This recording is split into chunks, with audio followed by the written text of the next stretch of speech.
दुनिया की हिस्ट्री उठाकर देख लीजिए। अगर किसी कम्युनिटी ने सबसे ज्यादा स्ट्रगल, सबसे ज्यादा माइग्रेशन और सबसे लंबा सर्वाइवल देखा है, तो उनमें सबसे ऊपर नाम आता है जूस का। हजारों सालों तक अपनी पहचान बचाना, अपना कल्चर और रिलीजन जिंदा रखना, वो भी तब जब उन्हें बार बार अपनी ही जमीन, अपने ही घर से उखाड़ना पड़ा। ये सच में एक बहुत बड़ी बात है। तो आज के इस एक्सप्लेनर में हम इन्हीं हिस्टोरिकल सोर्सेस के जरिए इस लंबे और जटिल सफर को बिल्कुल आसान शब्दों में समझेंगे। जरा सोचिए, एक ऐसी कम्युनिटी जिसकी पॉपुलेशन पूरी दुनिया में सिर्फ 0.2% है। लगता है ना कि इनका ग्लोबल इम्पैक्ट भी थोड़ा छोटा ही होगा, लेकिन हिस्ट्री का डेटा कुछ और ही बताता है। इस कम्युनिटी ने दुनिया के टोटल नोबेल प्राइजेस का करीब 22% जीता है। आखिर इतनी छोटी कम्युनिटी के लिए ये कैसे पॉसिबल हुआ? यही तो वो इंटरेस्टिंग कहानी है जो एंशिएंट किंगडम से शुरू होकर आज की मॉडर्न साइंस तक फैली हुई है। ओके, तो जल्दी से देख लेते हैं कि आज के इस एक्सप्लेनर में हम क्या क्या समझने वाले हैं। पहले हम एंशिएंट रूट्स और आयरन एज की बात करेंगे, उसके बाद एग्जाइल, फिर द हॉलोकॉस्ट जैसा चैप्टर, उसके बाद इनका ग्लोबल इम्पैक्ट, फिर हम मॉडर्न कॉन्फ्लिक्ट्स को समझेंगे और आखिर में देखेंगे द लेसन ऑफ रेजिलियंस। तो शुरुआत करते हैं अपने पहले सेक्शन से, ancient roots and Iron Age और इजराइल और जूदा के ओरिजिन्स।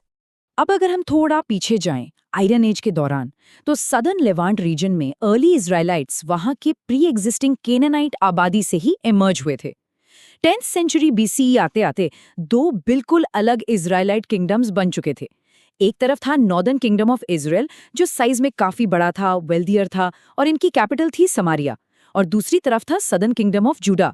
ये थोड़ा छोटा और पहाड़ी इलाका जरूर था, लेकिन यहाँ हाउस ऑफ डेविड की वजह से कमाल का स्टेबल पॉलिटिकल सिस्टम था। और हाँ, एक बहुत इंटरेस्टिंग फैक्ट बताऊं, जो शब्द है ना जूज, ये एक्चुअली इसी किंगडम ऑफ जूडा के निवासियों से डायरेक्टली जुड़ा हुआ है। आगे बढ़ते हैं सेक्शन 2 की तरफ, एग्जाइल एंड प्रिजर्विंग आइडेंटिटी, मंदिर से ग्रंथों तक का सफर। अगर इस पूरी टाइमलाइन को ध्यान से देखा जाए तो एक बहुत क्लियर और दर्दनाक पैटर्न दिखाई देता है। 720 बीसीई में नॉर्दर्न किंगडम गिर गया।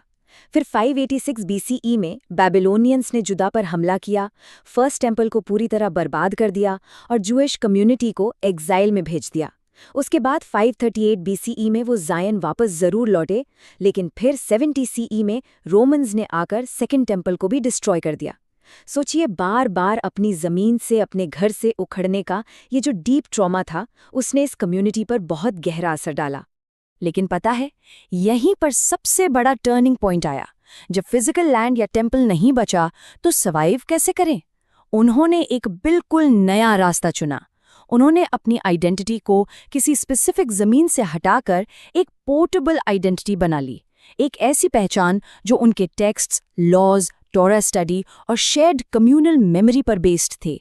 ये एक ऐसी चीज थी जिससे वो दुनिया के किसी भी कोने में अपने साथ ले जा सकते थे।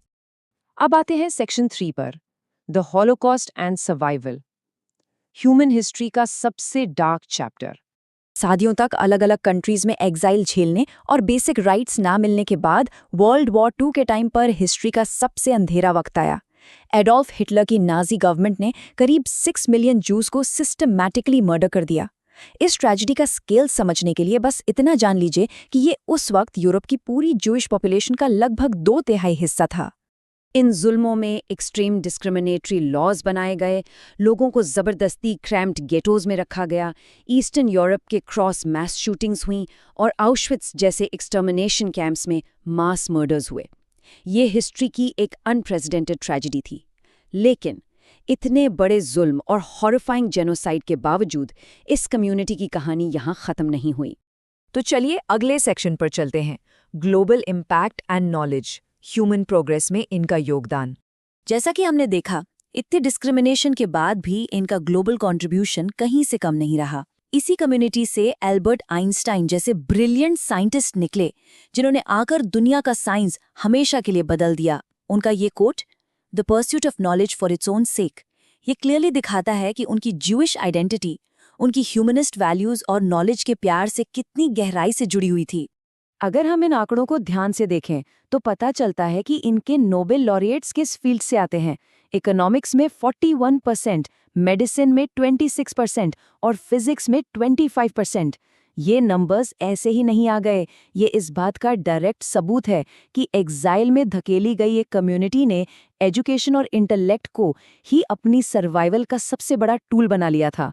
और सिर्फ साइंस ही नहीं, टेक्नोलॉजी, फिनेंस और इनोवेशन में भी इनका कंट्रीब्यूशन बहुत बड़ा है। एल्बर्ट आइंस्टाइन की थियरी ऑफ रिलेटिविटी, जोनास सैल्क का पोलियो वैक्सीन, सर्गे ब्रिन का गूगल को फाउंड करना और मिल्टन हर्शी का फेमस हर्शीज चॉकलेट शुरू करना, ये सारे एग्जाम्पल्स हमें बताते हैं कि ह्यूमन प्रोग्रेस के हर इंपॉर्टेंट फील्ड में इनका इम्पैक्ट कितना डीप रहा है। आगे बढ़ते हैं सेक्शन 5 पर, modern conflicts and complexities, geopolitics को समझना। अब मॉडर्न एरा तक आते आते जियोपॉलिटिक्स थोड़ी और कॉम्प्लेक्स हो गई।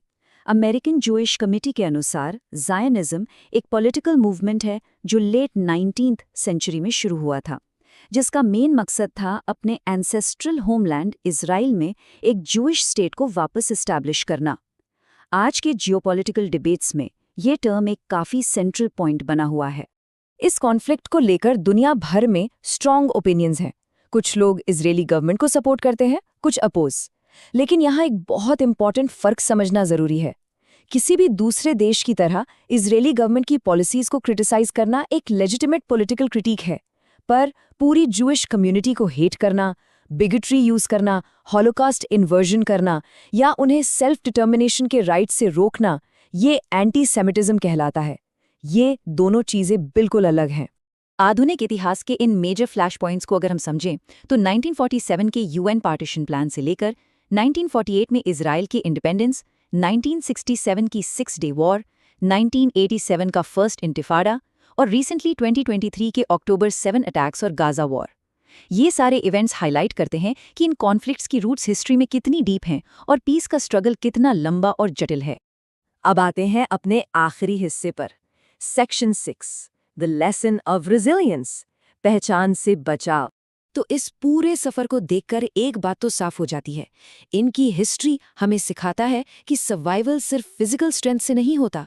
सेंचुरीज का एग्जाइल झेलने और होलोकॉस्ट जैसी ट्रेजेडी फेस करने के बाद भी उन्होंने अपनी आइडेंटिटी, अपना कल्चर और अपने टेक्स्ट्स को बचाकर रखा। और इसी लगातार एजुकेशन और इनोवेशन पर फोकस ने उन्हें ग्लोबली आगे बढ़ाया। आखिर में ये सारे हिस्टोरिकल सोर्सेज हमारे सामने एक बहुत बड़ा सवाल छोड़ जाते हैं।